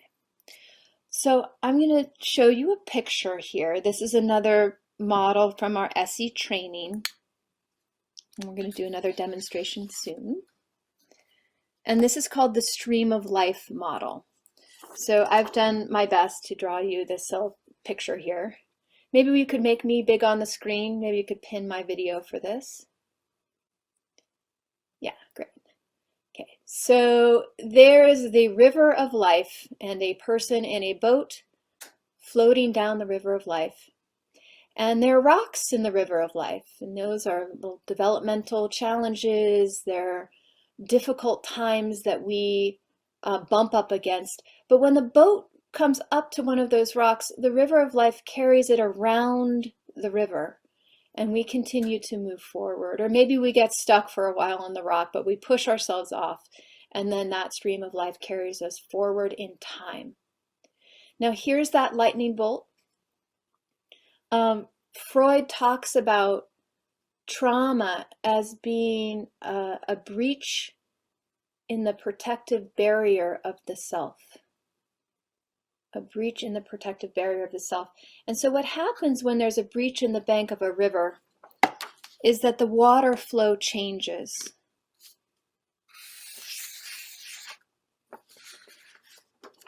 And there's a big swirl that happens. The water gets pulled out of the breached bank, and it creates a vortex outside of the river of life.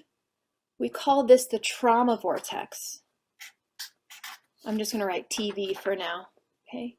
And in the trauma vortex, there are all different kinds of sensations, behaviors, and emotions. And when the person moves their river and down the river of life in the boat, they keep getting pulled up into that trauma vortex. So some of our job from our physiological somatic experiencing model is to create something to counter the trauma vortex in the stream of life.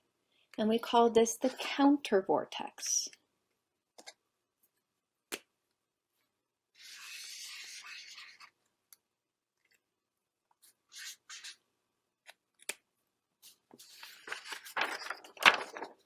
So there's this counter vortex on the other side, okay? And Peter Levine used to call the counter vortex the healing vortex. You may hear some trainers also still call it the healing vortex. But the reason why many of us call it the counter vortex is that it's the movement between the trauma vortex and the counter vortex that creates the healing. So it's the movement between that creates the healing. And this is this movement between expansion and contraction of all things. And we call it pendulation. Pendulation in the nervous system and pendulation through content. Now, content can often help influence the nervous system, right? So what you're talking about, there's usually something in the resonance that follows that. Okay, so let's go a little bit deeper into what that means. Or now you can keep me large here. I'm going back to gallery view so I can see you all. Okay.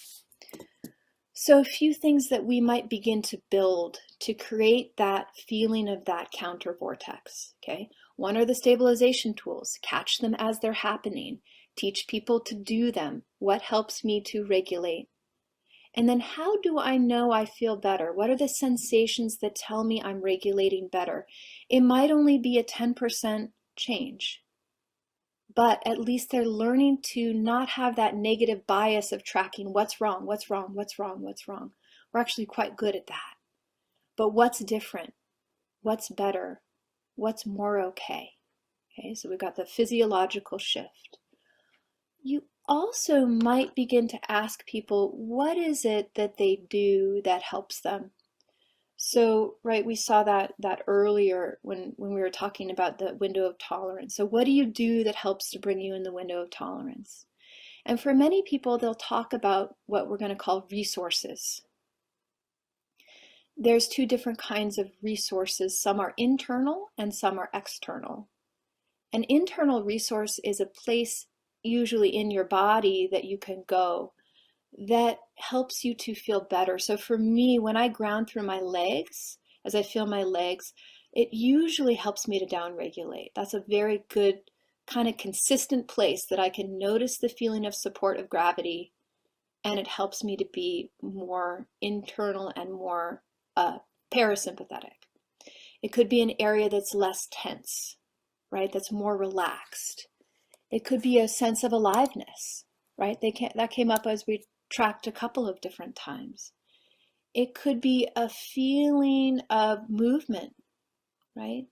I have the capacity to move. Or I used to have this place, it doesn't work anymore, but I used to touch right here on the front of my neck, and it really helped me to regulate. When I felt real panicky, I could do this and press really hard. And I would start to feel some kind of organization on the inside. It would start to lower some of that signaling of high constriction and energy that felt quite trapped, right, or charged. Okay. Positive emotion, or emotion that waves through and then the person feels more solid, connected, or better. Okay, so those are some different kinds of internal resources. We have a lot of external resources as well, and I'll put up a screen share of this slide.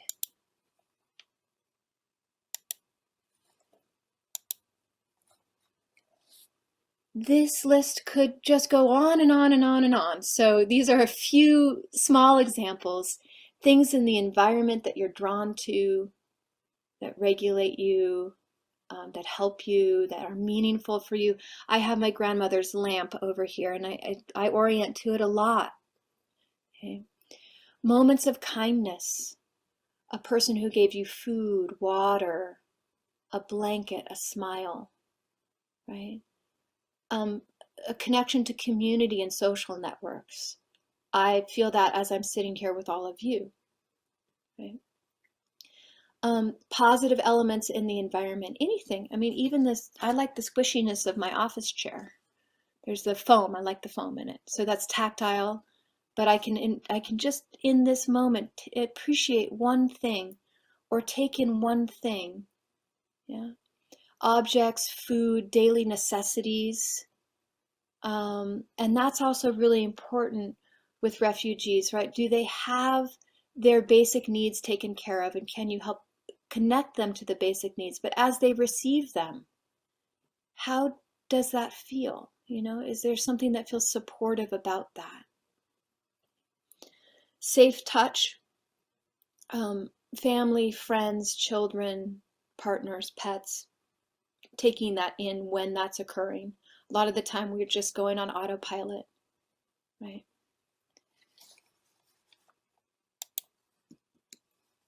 And then I'll let you actually take a look at it. I'm not going to go through it, but there's also cultural resources. So when groups can gather and they could dance, sew, sing, rebuild, do projects together, sort of meaningful contact in the collective, rituals from the particular culture, taking turns caring for children, things that bring us into a felt sense of community. And then again, noticing if there's a felt shift that happens for people in their bodies as they're engaging and supporting one another. Now, in any time that you are speaking with someone, there's often the trauma vortex is leading, right? You're hearing about the difficulties and the stressors. And there is something very important about all of us being able to share our difficulties. Your empathic attunement, your listening, your non-judgmental receiving is a part of the counter vortex. If it feels relevant, you might say, how does it feel to feel listened to right now? Yeah. Just start to bridge in. They're talking trauma, trauma. If we're listening to the nervous system, trauma, trauma, constriction, constriction, gurgle, gurgle, tingle, tingle. Like I'm listening to the body story just as much as the content. And then I say, how is it to be here with me and to have someone listening? And then there's a wave of tears. And then I see the breath expanding and then a softening. They say, it feels really good to be able to be here. Or I can feel like I can finally let down. And just take some time to notice that expansion as you say that. Okay. Now, other things that you might help facilitate pendulation in content are things like, what helped you survive? How did you get through that incredibly difficult or dangerous experience? What are you doing now that's making a difference for you and your family? These are survival decisions, so we can thank our nervous system for helping or doing something well. We also might notice things in the moment, like taking agency, because there can be such a deep felt sense of hopelessness or helplessness. So ways in which people are taking action, ways in which they are caring for themselves or their family, the ways that they can get involved with helping others, that often can really help restore a sense of agency. What helps you to resist? As you feel the outrage, would you be willing to stand up and notice, right, the feeling of that, the power, the anger, yeah, but expand. And then what are some things in ways that they can channel that outrage? What are things that they can do to mobilize? Okay. What's helping you to get through each day? Another really good question. What decisions have you made that have been life-saving? Yeah. Also things like, if someone were in your situation, a friend were in your situation, what advice would you give them? Sometimes we can't take our own good advice, right? And then notice how that is as they speak that out loud. Has your family survived similar situations? We have transgenerational trauma, but we also have transgenerational survival and healing. Is there wisdom from the generations that we might be able to think about and to connect to as a deep felt sense, as a deep resource, right? To move through. And also any time that they bring in their own resource. So in any trauma narrative, or again, for helping the helpers, your own narrative, when you talk about how hard it is sometimes, you might notice that at the same time, then you think, oh yes, it's so hard. And I was at this webinar and there were all these people doing this amazing work. Okay, so you can orient to something else or something that helps to hold you, right? There's always some sort of, there can be a movement in the narrative. Yeah, we finally made it to safety. Take a moment there as you remember that moment. You finally made it to safety. And what do you sense in your body right now as you think about that? Okay. So let me demonstrate this pendulation. And I know we're getting close to our close. It's just been wonderful to be with you all. So Gulsha has volunteered to do our next demo on pendulation. And already, so I'd like to mirror a moment of, I'm orienting too. So I'm going to be doing a process at the same time as Gulsha, and I'm orienting to your beautiful orchids. Are you an orchid person? I became an orchid person in the last 2 years over quarantine. Aha. What do you like about orchids? I like that you don't just have to water them, but you have to pay attention and pay attention to the roots and nurture them. I think that's the part I like. And I lived during quarantine, it was just me and my cats. And so I think I wanted something alive that I could really interact with. So that really helped. And now I've gone a bit crazy. I have like over 20 of them, but I'm a plant person too, so I resonate. And so would you be willing, you kind of talked about the orchids and you were moving, your hands went out, you're talking about sort of them growing, and would you be willing just to do that again and notice how you feel in your body as you sense into that?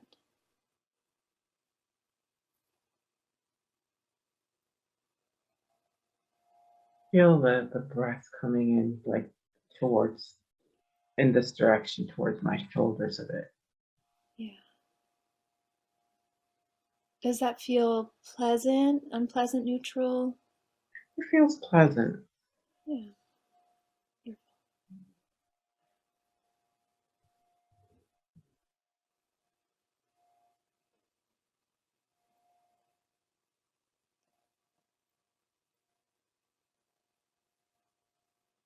Yeah, beautiful. I would just see that lovely movement that you're making and that expansion and the breath. And My eyes are also like checking out the environment I'm noticing. what do you see as you check out the environment?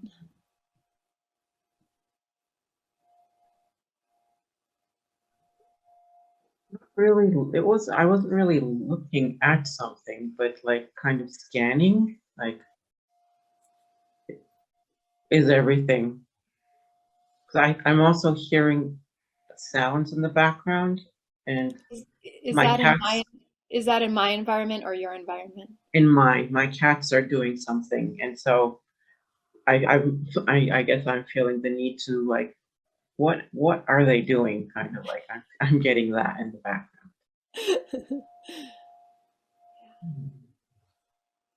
And then there's a bit of a deep breath as you say that.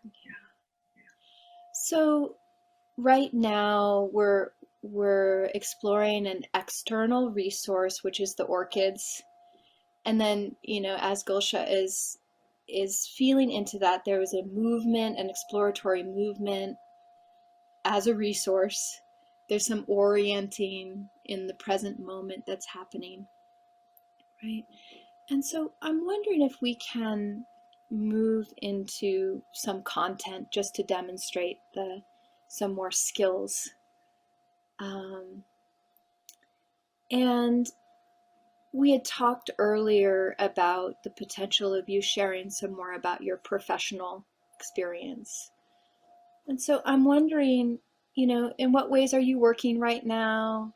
And are there times where you're feeling like some of that survival physiology gets kicked up in you, or is feeling where maybe a time or times where that's present? Um, the most often it comes into play, I would say, is when I am working with a client on something related to loss. Loss is a theme in my life, and I've become much better at containing it, and I've worked on it. But still, when I hear I think I might even begin to sense it in the resonance at first. But when I start hearing about it, something kicks in, and I feel, okay, really make sure that you're grounded.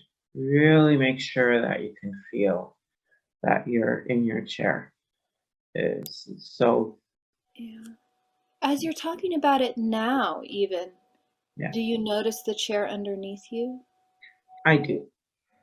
Yeah. And I'm also noticing this very, very slight, like shoulders coming in forward a little bit Okay. So here. brought your hand here. Would you be willing to just, again, kind of feel the grounding, but maybe with your hands here, and just let that tightening be there, but at the same time feeling your ground, feeling your hands. Just give that some time.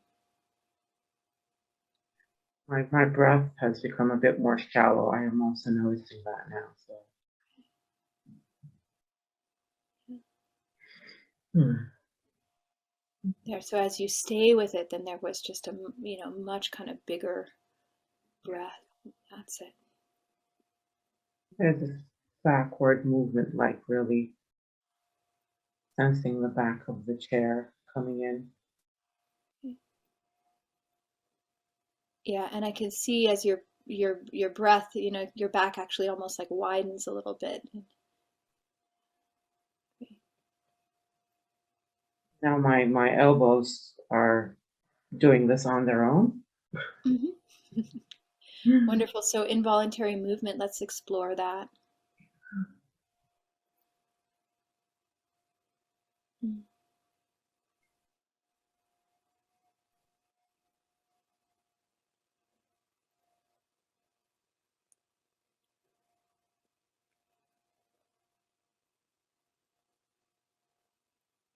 There's this very slight, like, quivering in my shoulders that I'm feeling. Mhm.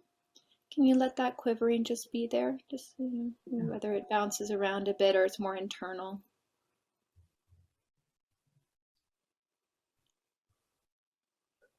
The parts under my thumbs, I can feel things moving underneath, and I'm not moving them voluntarily anyway. Yeah, so there's some kind of involuntary movement that's sort of happening from the inside. Let's kind of track and follow that for a little longer. You're doing great. Yeah.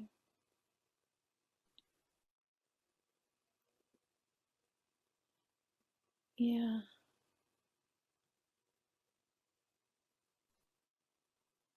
And then your neck moves as well, right? It's starting to move on its own.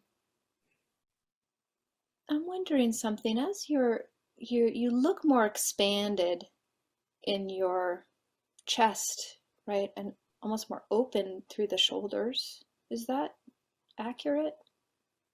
Yeah, it is accurate. Okay.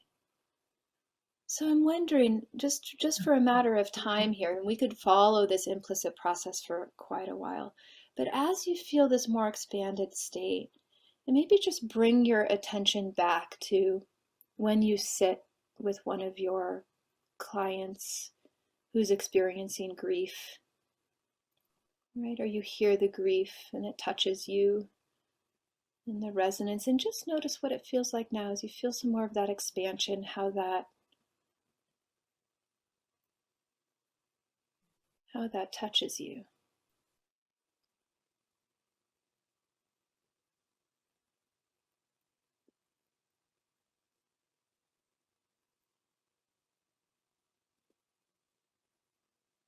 My shoulders don't feel the need to like close up again, and the idea of it, there's more room for it. It feels like. Yeah. Oh, that's so interesting. You did this movement, which was kind of like the orchid movement too. So there's more room for it. So what is it like, the resonance of the grief or the echo of that right now, right? With more expansion, more room for it. What do you sense in your body with that? I feel my sit bones heavier in the chair, not in the like it's pulling me down, but like more presence. Uh,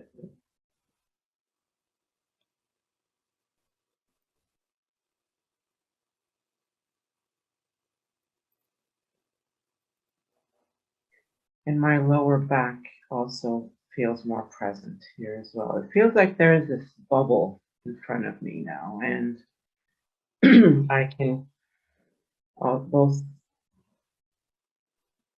maybe stay with what's mine a bit easier, and also stay with what's theirs easier. And the bubbles might touch, and that's okay, but it's not like I need to actively defend that bubble or protect that bubble. It's there. Yeah. And yeah, and there's this. Yeah, so some sort of, I'm going to call it maybe integration or some movements that come. So we're going to need to come to a close. Is there anything else you want to say or share about this pendulation process that we did together? Thank you for the containing and the holding. I feel even just that little bit of pendulation really helped something come in that is very supportive, and I can take into the future as well, that sense of kind of like an astronaut's helmet, kind of. It's not that hard, but like it's rounded and there's like a sheen to it. I don't know. It looks nice. Beautiful. Mhm. Well, thank you. It's wonderful to be with you. Thank you, Abi.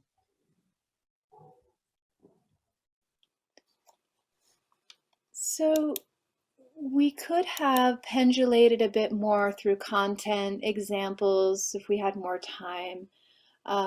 With Gulsha might have been, who helped you with the grief, who helps you now, what do you do when you feel grief, what actions do you take, what resources do you have? And of course, there might be body elements that we see, or when we're pendulating through the content, the nervous system is following. If we can bring attention to the positive shifts in the body, in the counter vortex. So especially with people with a lot of heightened trauma and trauma that's happening right now, I'd rather invite them to notice when their body is feeling better than all about the survival physiology or the stress or the sadness or the grief. But can they feel the grief supported by their hand? Okay. One thing I did want to touch in on, and then we'll do a brief review of what we've gone over, is to talk about, well, survivor guilt for many of you who are working with refugees from this conflict and other conflicts. But there are people, right, that we love or people that they love who are still in danger. And so it can be very difficult to feel one's own aliveness, right? And that is a natural empathic response to the people that we love. I think about a book, it's a children's book, it's called The Invisible Thread. It's actually written for kids who are going to school. And it's this idea that even though you separate from your caregivers, there's this invisible thread that connects you. So acknowledging that invisible thread. And at the same time, is there a way in which you're dampening your life force to be connected to those who are still in danger? What would they want for you? If you name that very explicitly, would they want you to do that, right? And then sometimes they can imagine a conversation, or they can even have a conversation if that's possible. They can also, again, notice how those responses are entwined with the people that they love, and particularly looking for places of agency. So even though I'm afar, what is it that I can do to try to make a difference in my life, our children's lives, right? How can I get involved?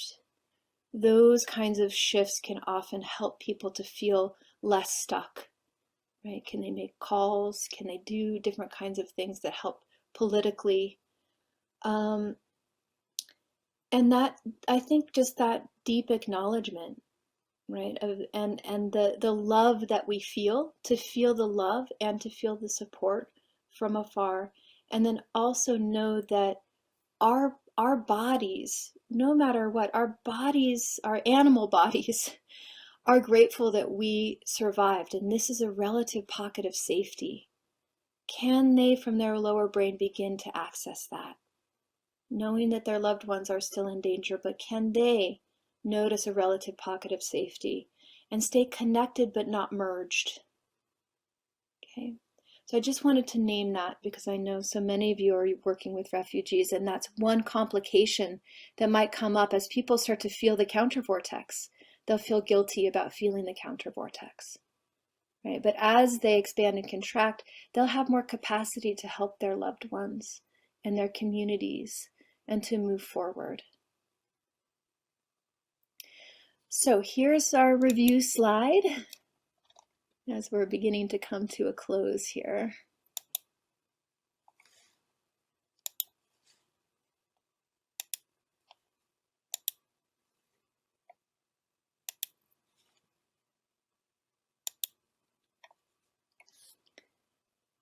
What are things that we can do? These are for ourselves and for the people that we serve. So find stabilization tools that help the nervous system come out of survival physiology. How do you know you feel more regulated? Try some things, right? With Gulsha, we noticed several things that she did naturally and brought attention to them. Listen to the needs the person has. Help provide a connection to physical needs being met as best as possible. So we want to make sure that we have our basics tended to. Look around your own environment and make sure you're tending to your sleep and your food and your exercise to the best that you can as you help others.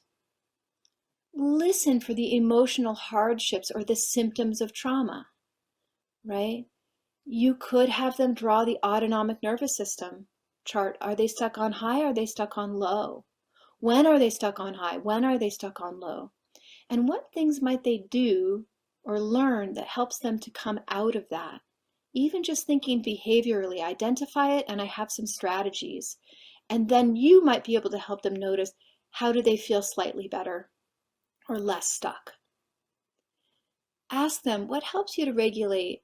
There could be this feeling in the body, like the movement, couple movements came up from the demonstration volunteers that helped them feel more alive, right? More awake.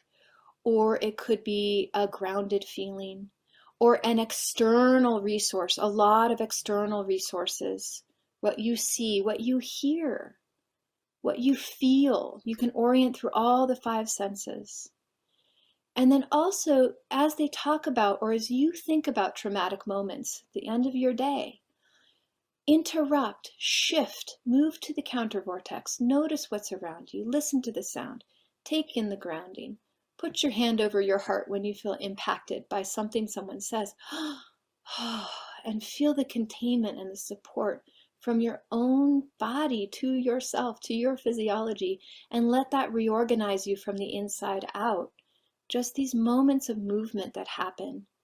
Okay, so these are some of the suggestions and tools, techniques, theories that I want to offer to all of you. And that these are the helping helpers in the world. Thank you for spending time. It's been really lovely and wonderful to be with you all. Esther, is there anything you want to say as we close? Yeah, Abby, thank you so much for being here with us and offering your enormous knowledge on this field. And I am amazed. I don't know how you do it to bring this many things in 2.5 hours with even 4 short demos. Thank you so much for being here with us and sharing what you know. And thank you for everybody being here. I hope you found this evening very useful for you. Thank you for the assistant team and also the interpreters and Sylvie, our tech person. Thank you so much for all the help and support. And thank you for helping to organize this and bring us all together. And may you all be well and take care. Sense into the resonant field. We're all together. Okay. Bye. Sziasztok, szép estét!